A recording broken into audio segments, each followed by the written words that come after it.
Hi, this is Alan, and I thought I'd give a little blurb.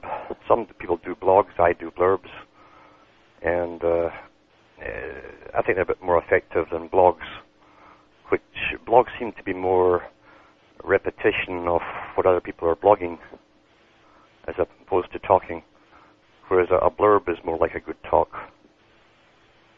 I'm often asked, what do you find to talk about?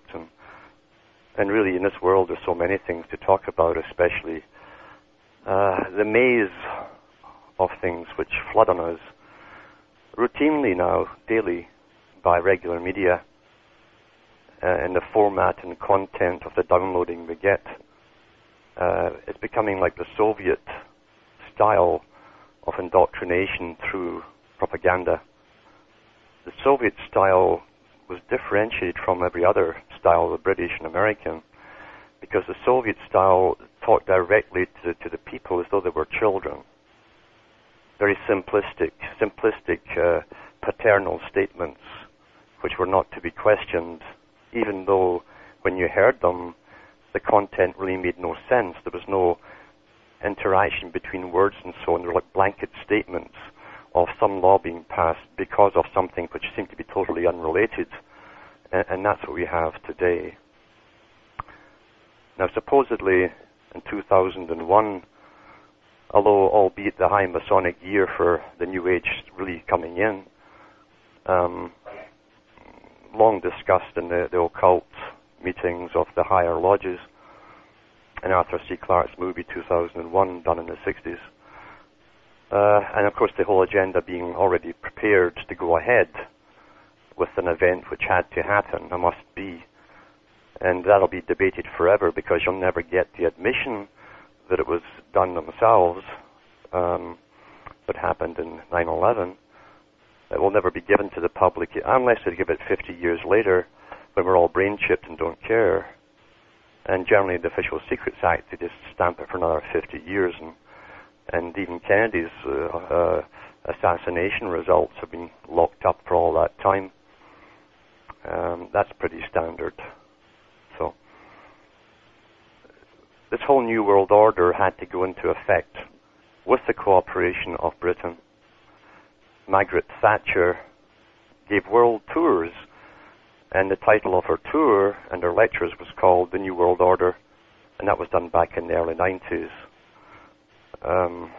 When she talked about the next war being on fundamental religion and mentioning the Middle East quite a few times, because the world has to be standardized into one system of totalitarian rule, and all the little children of any age group up to 90 or 100 have to be good parrots and just go along with it, because that's how we're seen. We're little children. And we wouldn't understand why these new changes have to come on, a completely new way of living, a whole idea to serve the government ultimately, for everyone will serve the world state.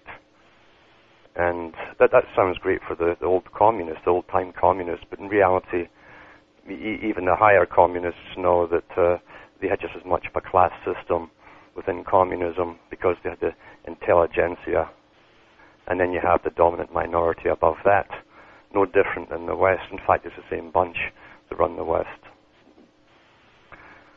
So we're on this roll towards totalitarianism. It's all on the books. All the laws are there waiting to get used, and the public are still grazing because they haven't seen them put into effect yet. Hundreds and hundreds of laws. And it's quite interesting that even the Constitution and the Bill of Rights took direct quotes from the Magna Carta. That was the first tentative law, official laws put out on the books for the West in England in 1215 and published in 1216, and then added to right up to the year 2025 or so, where everybody was put in their place. The church was put in a separate place, and the royalty and the nobility were put in another category, and then had subcategories down to tenants and subtenants and so on. But it was the first attempt to establish some sort of rights for people. And even though it's harped on today that we're losing all of that, even at the time it was more in writing than enacted, because it's meant more since that era than it was actually meant in that era. It was taken kind of lightly then. However, at least the attempt was put down to give rights to the individual. And it states right there too, it would stop, although it didn't, it would stop individuals from being snatched by governments and simply imprisoned indefinitely without trial. That was one of the big ones. That's all gone out the window now because in the US, which is the same as Britain and Canada, we're all following the same agenda and format, scripted by the same people. They can just grab you on their suspicion, which doesn't have to be admitted as to what their suspicion is, and lock you up indefinitely and try you secretly with a military court, even though you're a civilian. So effectively, they've just tossed even the Magna Carta out the window and reverted back to 1,000 years ago, at least officially. And it's always been done unofficially, but now they're making it official, they can just do that. So no one has any rights anymore. It's interesting that in the late 90s, Alan Rock, who was a lifelong politician, one of these guys you know is working for the bigger boys, the grey men that go between the real elite and the public. He was made the Attorney General for Canada. And he came out with this massive bill, which was basically a War Powers Act, where even the local newspapers, which is rare for them to do any inquiry at all, were scratching their heads and saying, why is this man putting basically a war bill through, martial law bill through, with the same stuff as came later in the US? Why is he doing that now when nothing's happening? The Cold War was supposedly over. We didn't have that during the Cold War.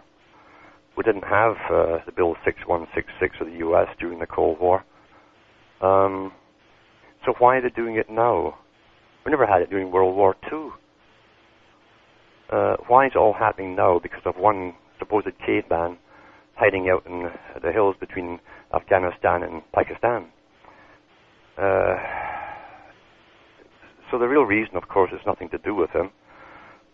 It's an agenda that was pre-planned, has to go ahead, and through the old techniques, the standard old techniques of totalitarians, because they always think the same way, they'll just simply terrorize the public into obeying their new mandates. And shortly it'll be time, just like the Soviet Union, where you'll see your neighbors getting snatched in the middle of the night and locked up, and you'll say to yourself, well, they must have done something wrong, or that wouldn't happen to them, because that's how it worked in the Soviet Union. And now you're about to see it happen here. You wouldn't even dare inquire. You wouldn't even go and inquire as to what happened to them in case you get locked up next for inquiring, because that also happened in the Soviet Union. It's the era of control freaks, tyranny. You know, you can go into the ancient tyrants of Rome, and they had a category, it was a legal category where they could have a tyrant in power during times of civil unrest or massive corruption of government, which happened every so often. That's traditional, again, with humankind. And the nastiest of them, and the Caesars and the Caligula and different ones, they did not have the power written in that they've given themselves in the West today. They've surpassed the worst tyrants in history, where they've actually put down in writing the right to use torture on civilians, on any suspicion, without even the legal necessity of informing the relatives what happened to them, or where they are, or even if they're alive or dead, or why they were picked up, or if they've been tortured or not, or killed, or even buried and disposed of, or shot up the chimney like Winston in 1984 in a cloud of smoke. This is supposed to be the pinnacle of civilization. And here we are in the worst horror show coming upon us than Hollywood's ever given us. Although they had a lot to do with the preparing of our mindset to accept this stuff.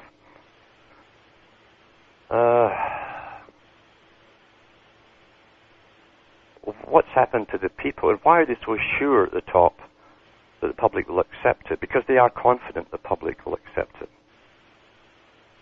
And the reason being is to do with communications and scientific downloading of information to prepare us for it all.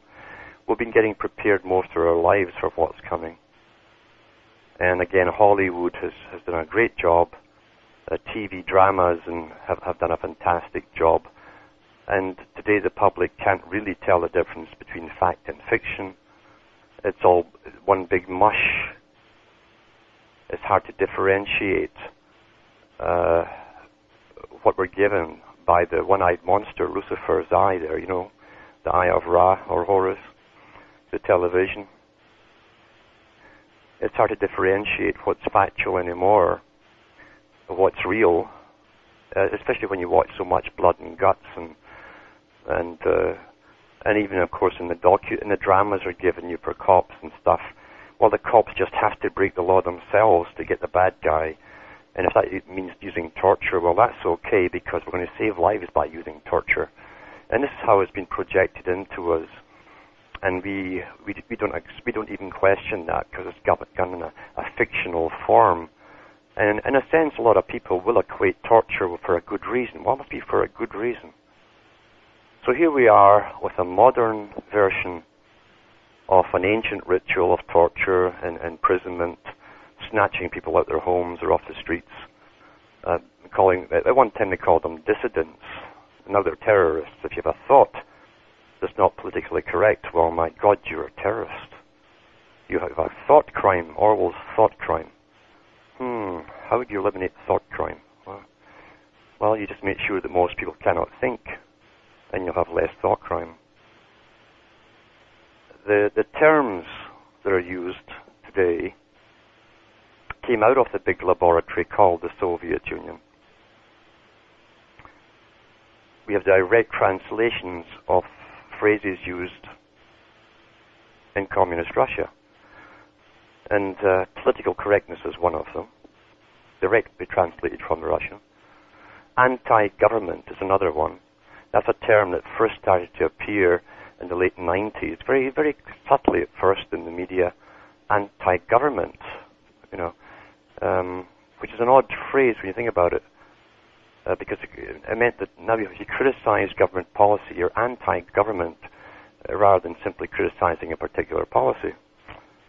Which makes you wonder if opposition parties are therefore anti-government and they'll lock them up. I somehow doubt it, since they all belong to the same rich boy clubs as the other party. But that's where your logic would take you, if you have it. We're watching the setting up where they give themselves laws to bring upon us a period of barbarism instigated from the top to push a public through into the next part of the system, which will take up to a generation or so. It's really the children they're after.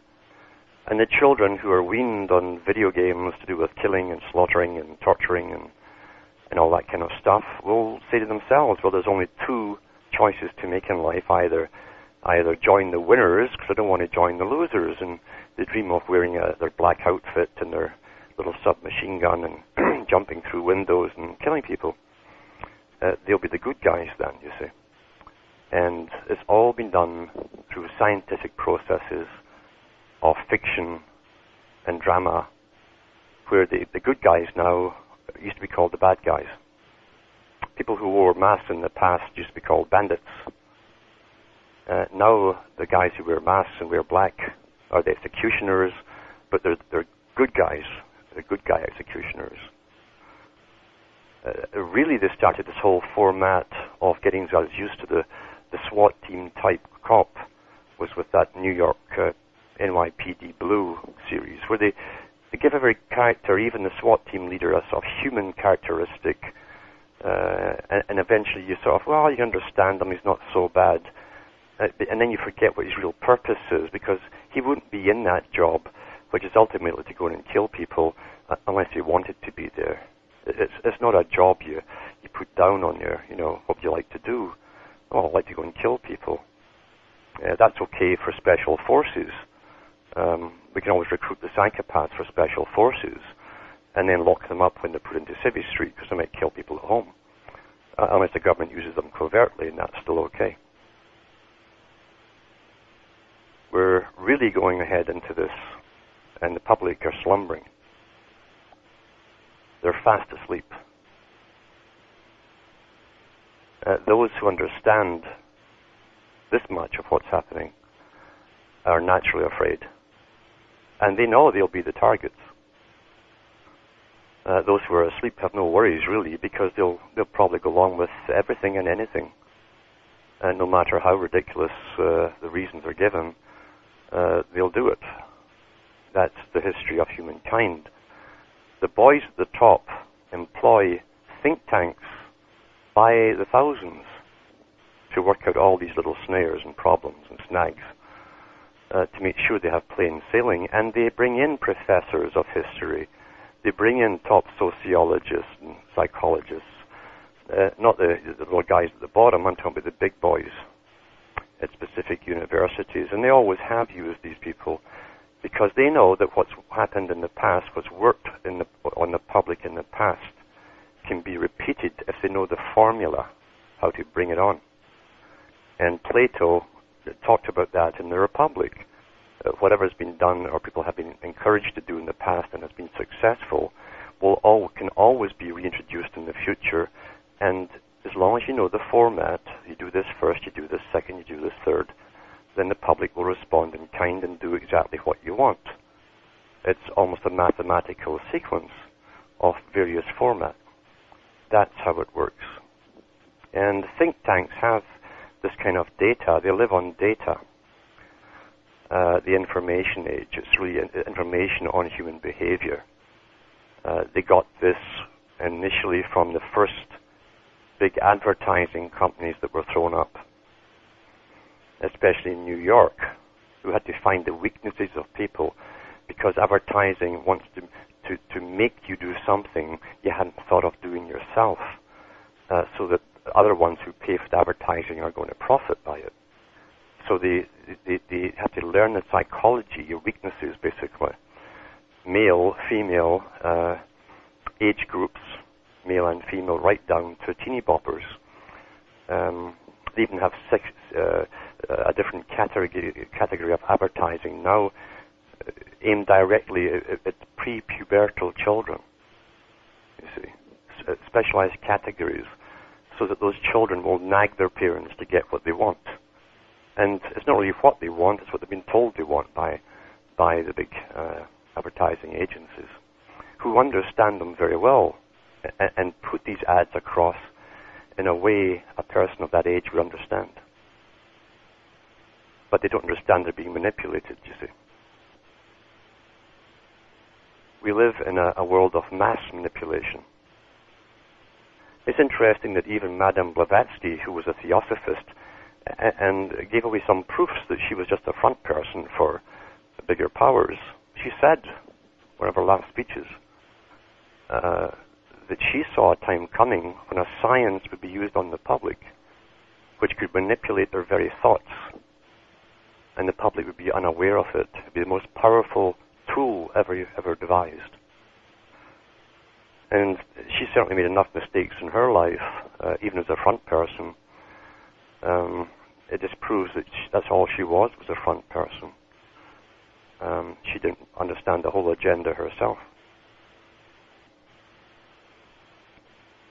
as we go through this phase of apparent chaos and crisis, a neurosis builds up amongst the people.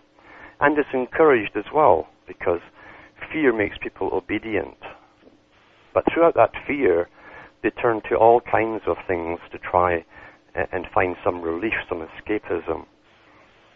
Traditionally, the religions, the mainstream religions, start to pick up on people coming back or coming into them looking for answers or comfort, or just someone to say, there, don't worry, God's in control. Other ones are being encouraged to go into what's called the New Age movement, where they wiggle pendulums before they can make a move or even go to the bathroom, or they'll play with tarot cards or various other things to try and give them a feeling that everything's preordained, and if you just do it the right way, you get the right preordination, and you get the good one, not the bad one, you see. So magic is what they resort to. Hope through magic. Hope through the ability to manipulate unseen forces to save them, because technically they're right in one sense. They know that there's no complaints department set up to stop, just through complaining, all that's coming down from happening. And they can't handle the stress, so technically that they're cracking up and they're looking for a relief, because we're going through a period where those who do understand certain things are under more stress, in a sense, than the general public at the moment. Eventually that gets reversed, as the general public have to start to get driven like a herd until they're fully stampeding and the changes come on rapidly, one after another. That's when the public become hyper-neurotic. And at the moment, ignorance is bliss for those who are asleep. But it's only short-lived. So as I say, those who are looking at what's happening are going off into every possible imagination and being encouraged to do so, because the big think tanks make sure that they supply us with let's call them the false prophets who take us into la-la land and revitalize all the ancient dead works, let's say pendulums, formulas, magic rituals, which keep you out of the running. It keeps you from saying anything. It makes you withdraw into a nether world of unreality, where you're now safe. You're playing with magic. You're not playing against the government. You're playing with magic, and hoping you can manipulate little things in your personal, immediate environment. That kind of stuff is encouraged during these times. And we even see that going back to the ancient tyrants of Rome, when they would turn the armies against the populace. All kinds of little cult groups sprung up all over the place, as people couldn't stand the terror that was going on. In the Soviet Union, although exoterically the public were supposed to be good atheists, even when it fell, they found out the top generals, and it was right amongst the army and bureaucracies. They were right into the old black magic stuff, tarot cards again, and fortune telling and stuff like that, because those who are in the know get a lot of stress as well, because they could be next too. And look for some sort of magical answers to show them there's some kind of fate at work. Fate can be a positive allure, in a sense, because you're looking for a promise that you're going to be okay. And a good fakir, you see, that's where the word fake comes from. A good fakir from India, they could tell you, they would understand you, first of all, and your psychology, and where you were going with it, or what you needed. And they would give you two paths, you see. Well, this is going to happen, but you could either go this way or that way. And so one is good, one is bad. And as long as it gives you a way out, or where it appears to be a way out, you can go home and follow that route, believing you're going to be all right, at least for a little while more, until that date is passed. Then you have to go back and ask them, what's the next step? What's going to happen now? and you try to keep ahead of the game by paying for an insight into a possibility of the future. That's what fakirism is all about.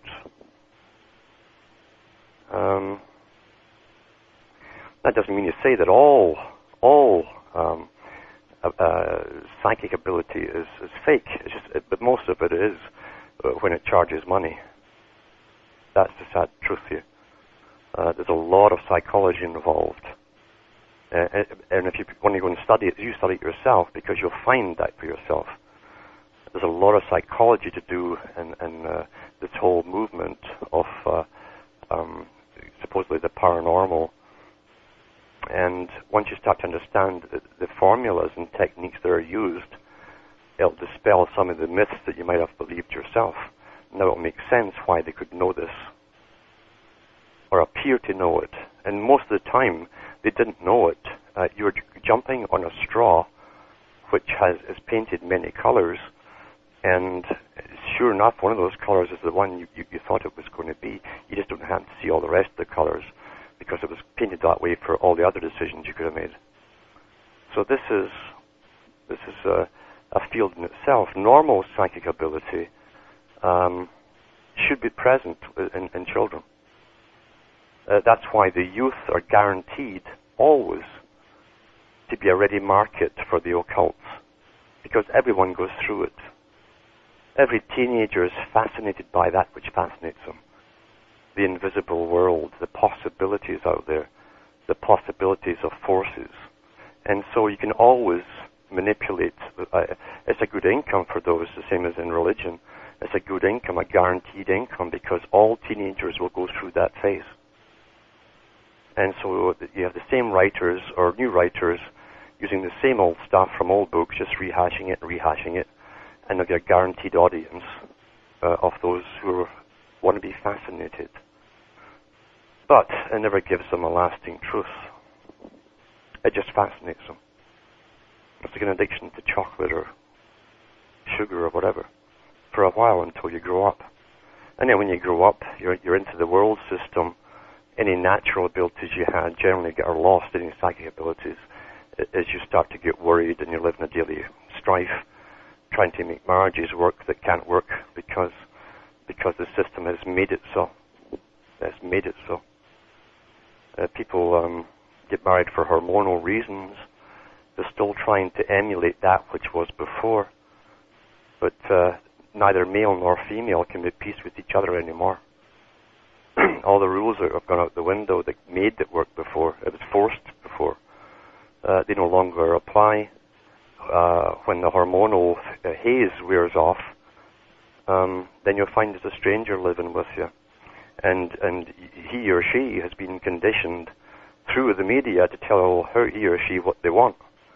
And this is what you find. It's non-functional, it's dysfunctional now. We're trying to emulate that which went before, and it's now obsolete. And the media and all the magazines and all the dramas and et cetera, are hammering away to ensure that it doesn't work. And governments pay organizations to give out propaganda aimed at male or female to make sure it doesn't work. And the couples end up blaming themselves eventually. They don't realize they didn't have a leg to stand on in the first place. This was prepared long ago. This whole phase we've lived through, just like we're going through this phase that's coming, that's starting now. Prepared long ago. You can't change an entire system without controlling all of that system and preparing the way. We live in a system that lives on punishment and reward. Punishment is not having that which you're supposed to have, according to the media and all the advertisers. Reward is when you do the right things to get the paper or money or whatever you want to call it, to get the reward for self-gratification. So you work for your week or your month, then you pay yourself at the end so much out of all that you owe to get some plastic junk from China, which makes you feel good. It makes you all that slavery and boring work you put in is paid off. You bought this little plastic junk, which will break down shortly, and it doesn't matter because then you have to buy a new one, and that's what it's all based on. You have to buy a new one. You feel good for a little while. If things that the ad sold you made you happy, you'd have bought everything that made you happy. But now, have you noticed no one's happy? From toothpaste to toothpicks to whatever, there's a smiling face there telling you how wonderful it's made their life. It's fulfilled it. There's nothing more ridiculous than exercise machines. Anybody who stands and runs on an exercise machine with a big silly grin on their face is crazy. I've never seen it, except on television when they're selling them. They're trying to sell you a dream, a happiness. They don't sell you a thing. They sell you happiness, an illusion, and that's where our whole system so far has been based on. And the way we're going through the next phase, it will come out where everyone is supposed to serve the system. There'll be less personal rewarding. You know, the rat won't go to the little thing and pull the lever and get its seed as its reward. You won't do that anymore. You'll simply obey and be fed, very much like ancient Egypt was run. Egypt was like a socialist system run by a dominant minority at the top with the priesthood, intelligentsia, directing all the affairs of the people, like bureaucrats, and then all the masses below, tradesmen, right down to ordinary people. And they all got fed by the state for their quota of work. The higher ones, the priesthoods, got about, I think it was 2 gallons of beer per day, personally, per person. So at least they were kind of happy performing their work. And I'm sure it increased the height of the Nile as a side effect. But anyway, we're going through systems. That's what I'm trying to get across here. Prepared in advance on a huge scale by thousands of think tanks who've looked at every possibility of every type of person and personality and how the reactions to each part of this program will be countered or seen by different groups, and have already worked out in advance before they even begin how those different segments of society will oppose them or try to or whatever. And they've got their guys up ready to take over what appears to be oppositions, who say all the right things, and you'll back them to the hilt, and then you'll end up exactly where you didn't want to go, and you'd wonder why you got there. This is an old science, which is perpetuated down through the ages, right down, as I say, to the use of religions, including what we now call New Age, which is just the old age stuff, rehashed, and people looking for escapist philosophies. Psychiatry, I'm sure, will do a great business, and psychology as we go through the next phase where people start to get picked up and simply disappear out their homes, all thanks to governments and government policies. And initially, as I say, the neighbors will say, well, they must have done something wrong because the government would have done it otherwise, until they see too many getting picked up, and it might even be themselves, you see. And we'll all be in the same little cell as Winston was with his next-door neighbor. And his next-door neighbor will say, stay away, Winston, they caught me. I'm a thought criminal. I didn't know it myself. It was my daughter that found out. Thank goodness she caught me before I got worse. And then you see that Bush even wanted to test for psychological problems amongst the general population. Right out of 1984. Right out of 1984. Then they can prevent you. See, everybody potentially under the law, and law enforcement can only take you to the same stage eventually. To keep everybody safe, you can have no rights whatsoever, obviously, because we're all just too stupid to have rights. So there has to be a law about everything. And there pretty well is today. So we're getting hemmed in by laws and compliance with laws and the necessity, ritual of showing that we're complying with laws, which takes away all rights, all decision-making, in fact, goes out the window under the pretense of keeping us safe. And that's what's taught in law enforcement. It can't go in any other direction, in fact. So it's only natural in a time of control freaks. The main control freaks get to the top. They see the other departments using it, from military right through, and then they all go on a roll to cash in because they think it's a free-for-all where they can pass any kind of law they want and get their way, which they do for a while. That's traditional too in history. They do until there's so much chaos with all their cross laws and different departments standing on each other's toes that eventually it starts crumbling and falling apart. And they try and deal with that with even more horror and terror rather than take a good look at themselves causing the problem in the first place. During the Inquisition, we saw the Church, which was a big, powerful force at the time, the Roman Catholic Church. We saw that going on a rampage. Whole villages were called out when the Inquisition arrived in Europe. And you were given a chance to confess as a whole village, they'd say, we know there's people here who have been thinking about or doing black magic, you see, or practicing Satanism. So if you tell us right now, we'll go easy with you. If you don't, and we have to torture out of you, well, you'll be damned forever and you might die too. So people would start making up stories right there and then on the village square and coming out with the most outlandish things, taking their little punishment, a few strokes of the whip, repenting and asking forgiveness and yada yada. And if enough of them did it, it might satiate the sadism within these inquisitors, and they'd hear all the confessions and give them their benedictions and go home, or go to the next town or village. And it's a sad, sad state when that happens. Well, you see, the American Psychological Association for years has gone along the same path as that, as has the police. The American Psychological Association has been trying to determine who will be a criminal, and then that started really with them when they were part of the eugenicist movement under the Rockefeller Foundation in the 1920s.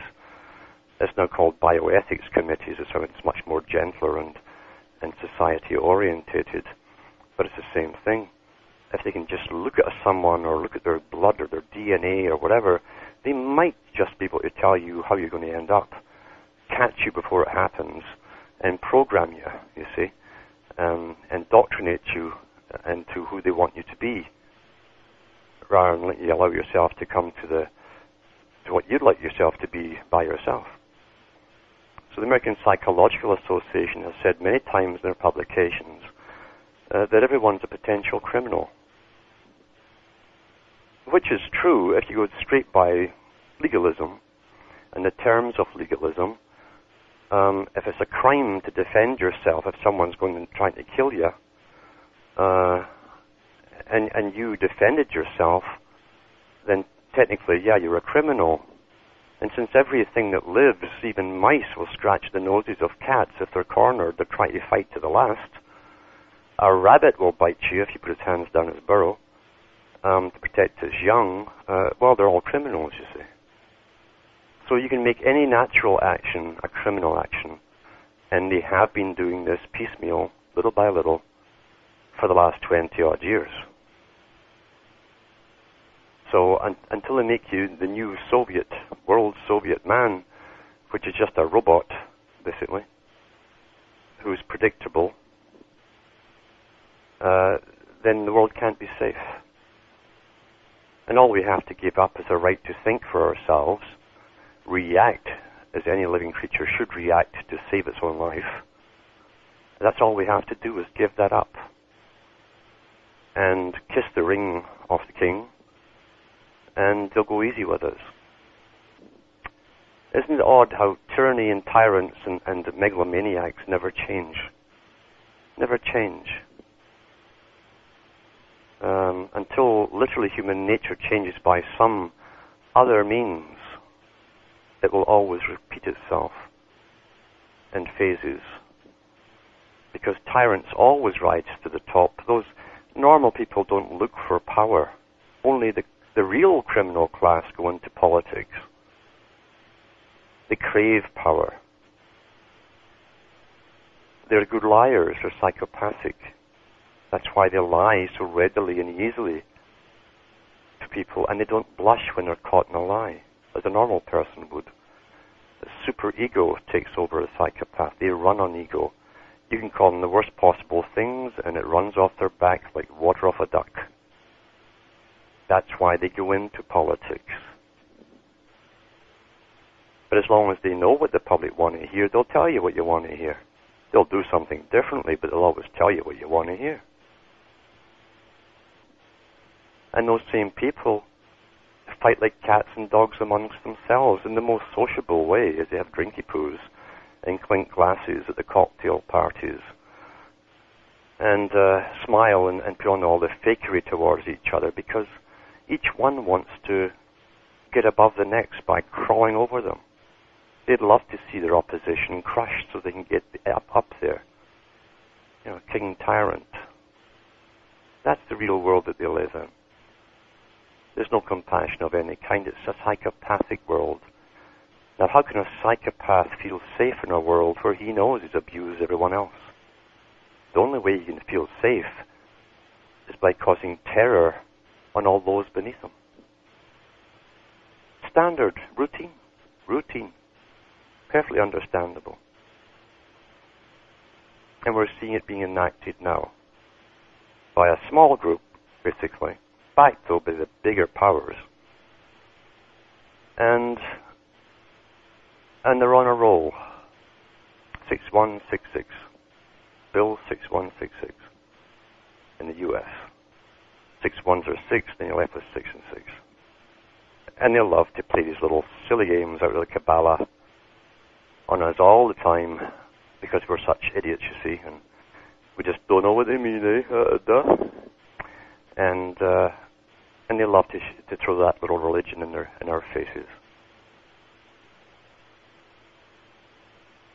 The time to speak out anywhere is now. Well, at least you can't technically be locked up for asking a question. That's coming. I mean, that's coming. That's on the books. Asking a question eventually will be too dangerous. But now is the time to speak out about this. Some are doing it. Everywhere they go. There's choices and chances every day to mention what's coming along here. Because the time is shortly here where we'll see all of these laws enacted. It'll be just like the movie, which I highly recommend, called Brazil, made by the guy who did a lot of Monty Python movies. It's a comedy, a satirical comedy on a bureaucratic future where people are assassinated by mistake because of names. Names are slightly different or get mixed up in a machine. And you'll see the SWAT teams just cutting holes in the roofs as you're sitting watching TV and coming flying down and taking you off. And you just disappear from society. And that is coming. That's coming. And they have plenty of the dead, people, recruits from the dead to wear the black outfits to come and do it. I've seen it in the movies. Their heroes are dressed like that now. They want to be on the winning team. They want to be able to wield a machine gun and just blow people away, like all their heroes did since the days of Rambo. That's what they've been weaned on. And their parents allowed them to watch the stuff as they're being weaned on it, because their parents were too busy enjoying themselves elsewhere.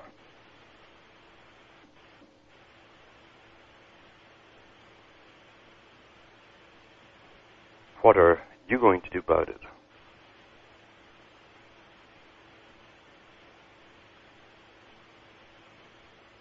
Are you going to speak out now while you get a chance? And just tell them they can't do what they're doing. As I say, they're putting us back to the Middle Ages. They're putting us back 1,000,000 years but at least removing from at least the exoteric documentation of the possibility of rights of the individual. They're just throwing it out the window. And we're going back into the Dark Ages. A small coterie of fanatics, religious fanatics too, because they have their own inner religion. And they're ruthless, who envisage the type of world they want to hammer it into, regardless of the fallout amongst the people, the cost of making it so. And we've watched all these laws being put on. They don't put laws on the books by the thousands so that they can sit back and admire them. They do it in preparation of using them.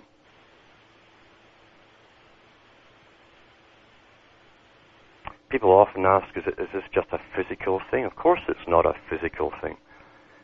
What do you think you're seeing when you're seeing born, perpetual liars on television telling you what they're doing and why they're going to do it? From the first appearances of the big boys in 2001, giving us these paternal Soviet-style speeches, and lying their faces off, and even being caught in the lies, and coming back on TV the next day and repeating the same lies, over and over again, utterly shameless. What do you think you're seeing there? You see, if you had a person amongst society at your own level, you'd have to say they're sick, at the very least. They'd be diagnosed as psychopathic. And here we are, watching this bunch even use the terminology that's meant to throw us off balance. It's almost a pre-Talmudic logic, where they say, well, the reason these people want to kill us all, these people, the guys out in the caves over there, is because they hate us. That's the answer we get. That's the answer. This is the first time in history this type of strange logic has been used as an excuse. And repeated repetition is a big thing with these boys. They know that it takes 8 times at least before the average individual will start to repeat it themselves robotically. And so they come out and say that it's because they hate us. Now, in olden times, when the Normans came into England and the Saxons fought them, it wasn't necessarily that the Saxons had any personal like hate against them. They just naturally fought invaders, as did anybody else who got invaded. You see, that used to be called normality, a normal response to being attacked. And so here we are across the Middle East. And the reason that those insurgents, these people, they call them insurgents, they first used the term insurgency in Vietnam. They don't call them the other name because they don't want us to identify with a real physical human being. So they call them this odd, almost cold clinical term called an insurgent. But these insurgents are fighting them over there because they hate them. Well, do they want these people to bring out food to them and welcome them as heroes or something? Does it take over the oil and the culture and tell them, no, you can't live like this, you've got to copy the West. You've got to get strip joints and abortion clinics and drug addicts on the street and be run by crooked politicians. Would we love that? Is that what we should love?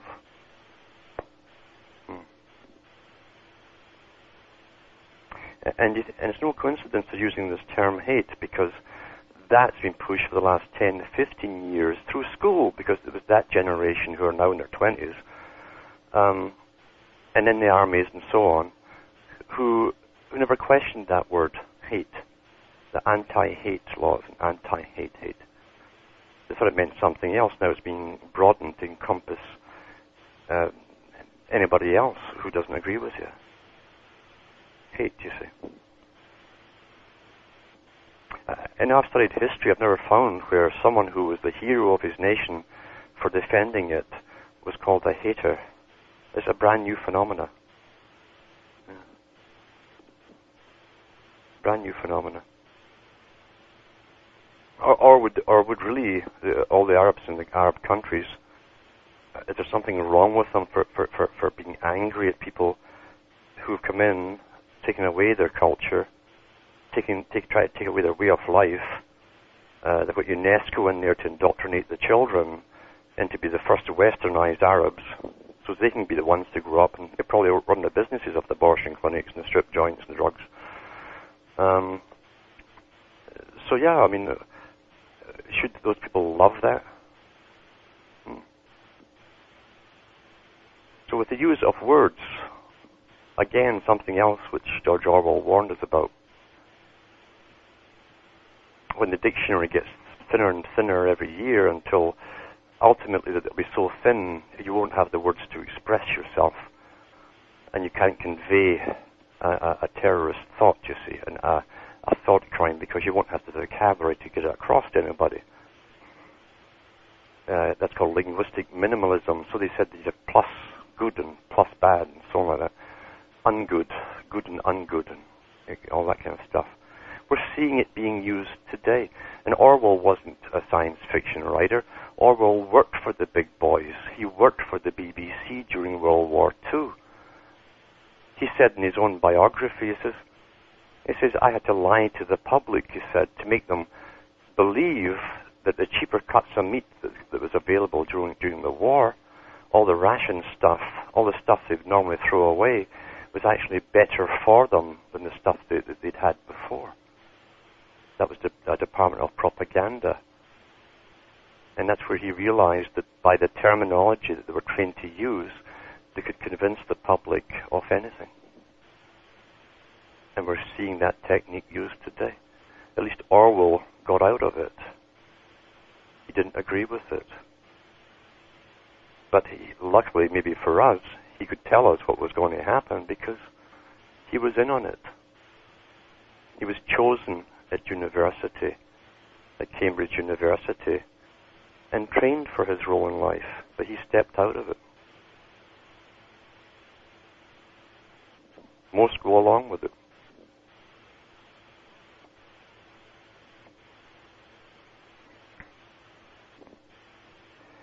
The world they want to create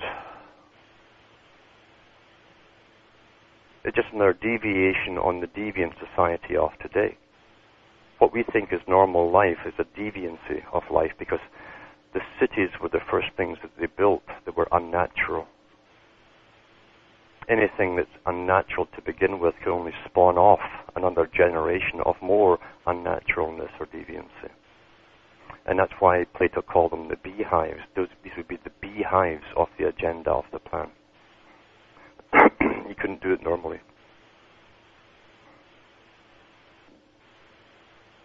So we're moving from the deviant society, dysfunctional society of today, where we're trained like Pavlov's dogs, that the only thing in life is just to personally be happy, which equates to buying something at the end of the month and rewarding yourself like a rat trained by Pavlov. That's supposed to be the meaning of life. That's all we need to know.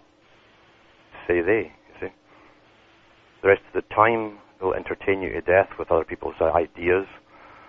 You don't have to even participate or think for yourself anymore. It's all done for you. So ultimately, there's not a lot to give up, really, when you think about it. Most of us have never used our brains to any capacity to figure things out. Most people, I'm talking about most people, seem to be content having everything laid on for them, including the thoughts and their entertainments and pastimes. It's all laid out by others, professionals, who simply download it into you. And even the jokes are so ridiculously absurd on television, you don't have to sit and figure them out. You just laugh when the canned laughter comes on. That's your cue to respond, again, like Pavlov's creatures. That's the world we're living in at the moment.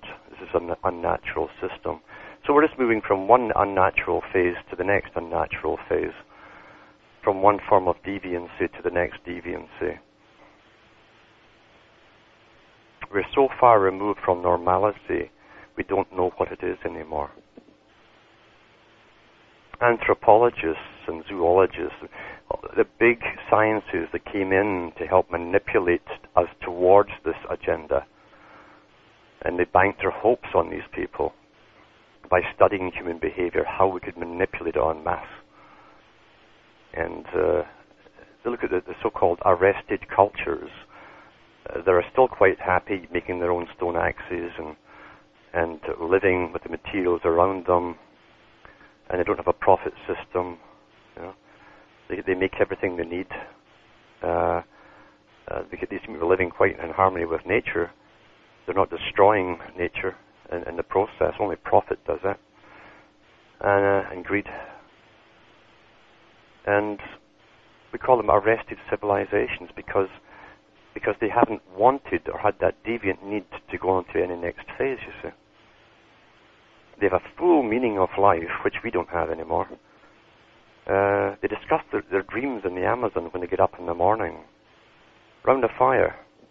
And no matter how long it takes, because there's no clock there, you see, and they don't have to rush off to the office, they can sit and discuss all the things that come. And all this has meaning. They have no psychiatrists, psychologists, therapists, Buddhist monasteries where they go om or chant to the sun or whatever. They have none of that, have no need of that. They are living with nature. And yet we call them primitive. Even though they're probably the only people left on the world who have a full life with full meaning in it. They don't need to know who discovered the atom or why or what to do with it. It's irrelevant.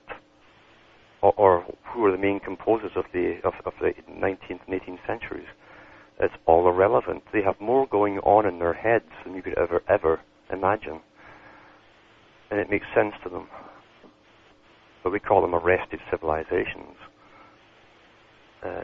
They don't have to buy steel axes because they can make their own.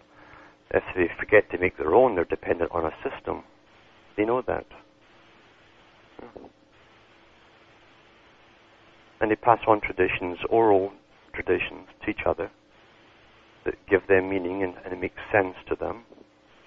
And they have no high blood pressure. They live to a good age, full life, and we call them primitive. They don't need computers or electricity.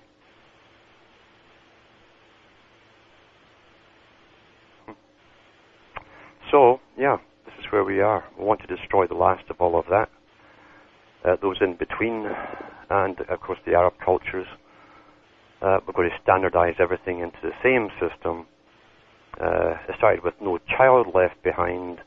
It's still that, but it's also no nation left behind, no people left behind. We've all to get stamped into the same mold and go through this system to wherever it's taking us. And we know really where it is taking us is to be a scientifically controlled society where you won't have to think at all and you won't have the ability to think ultimately when they eventually chip people's brains and make us all more efficient.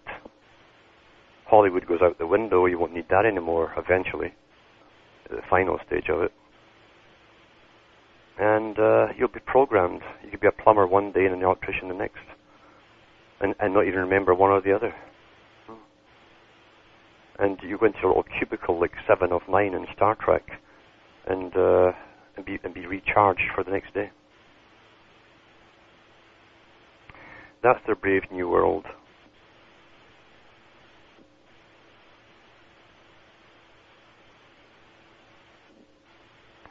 It's difficult to go further with all of this with people because most people truly only want the world to stop right now and don't get any worse with all of its corruption. Just don't let it get any worse. I don't mind the corruption here. I don't mind the corruption there. I don't mind all the people who are into politics and they've got their hands in the public cookie jar and they're ripping us off. They don't mind all this stuff as long as they can continue in their predetermined lives of punishment and reward system. That's really what people want. The world will not be changed by those people who want to keep the system. It wasn't theirs. The part they've lived through is now obsolete in the eyes of the controllers who gave you the previous system. It's obsolete. They're upgrading us all to the next stage, which is also theirs.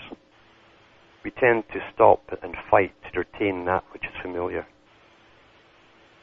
So even though it's familiar to you because you're born into it, it doesn't mean it was right. The only thing that's right in this world is how you feel to each other, how you react to each other. The natural responses and emotions that they've still been trying to hammer out of us. In fact, you'll see that in the big cities like New York, which is maybe the closest thing to how it was in the Soviet system, where you simply don't look in the eyes of anybody on the street as you pass each other by. No real human contact. Depersonalization. That's the artificial system.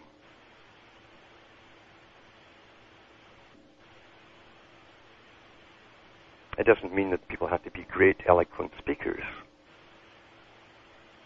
What it does mean is that they must control their tempers as they put this across to people, this information, as they put it across to them what is happening. Don't overload them. Just tell them where they're going, quietly, calmly, and leave it with them. That's all you can do. And through that process, eventually you'll hit a person here and there who understand what you're saying, and now you're not so lonely anymore. And you'll have people to talk to or phone up at night to converse with. And you don't make it a bitching session of exchanging the news that is given out for you to bitch about. Just quietly accept it, that you all understand you're in the know.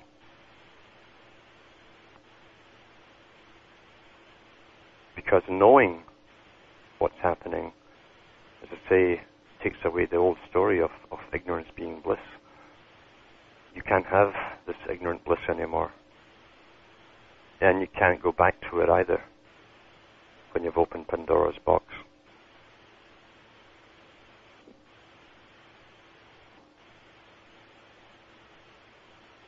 I'll be doing more talks, and a whole series of talks, in fact, on this site, on topics which will interest you. I know they will. I also know there are a lot of other authors out there who are picking up a lot of this stuff, as they already have been for years, and running with the info, but this is the time to do it. And this winter, hopefully, I'll be able to put out more videos and maybe another one or two books when I'm snowed in and I can't do much else outside, as long as I don't get blizzards every day and have to shovel the snow every year. But that's que sera, sera. And I'm also coming up on a show in Sweden in the near future, so stay tuned to the site for details when it comes. And I think that's got a lot of listenership, this particular one, over in Europe. And you'll be able to get it here too. And I thank those who have given me verbal support in what I'm doing. I know I've helped along a lot of people along their way because they're in touch with me, and that's what makes it worthwhile. There are those that get beyond the basics. They're beyond the little infighting of who's doing what today. They're beyond the panicking stage. They're past that. They've overcome that. They've done their homework, and they know what's happening, and they're calm enough about it to be able to go out there and put it across to others and help others of our kind, because we are a kind, you know. We are the last kind, and we might be the last of our kind. This might just be it, the last of this particular type who are able to be cognizant of what's really happening around them. I think the next generation coming up won't have that. They've had more inoculations than anyone else has ever had, and more programming through TV and scientific school programming. They probably won't have so much of a chance to break out into full understanding. So it's up to us to keep sentience alive and to put the hands out to people who put it up to you to pull them up. It's up to us to do it. And the only duty we have to do it is to ourselves and to others. That's it, basically. We have no choice in the matter. Once you really know what's happening, we have no choice. The reason we have no choice is because we're not brain dead. If we were brain dead, we wouldn't be talking like this right now. So we have no choice but to do what we're doing. We also have no choice but to expose the cons that are being used. While we go through all of this, the big distractions are purposely put out there. And this winter, as I say, I'll give you far more information on certain aspects of this which we haven't really touched on before. So thanks for listening in. Please give support to this website.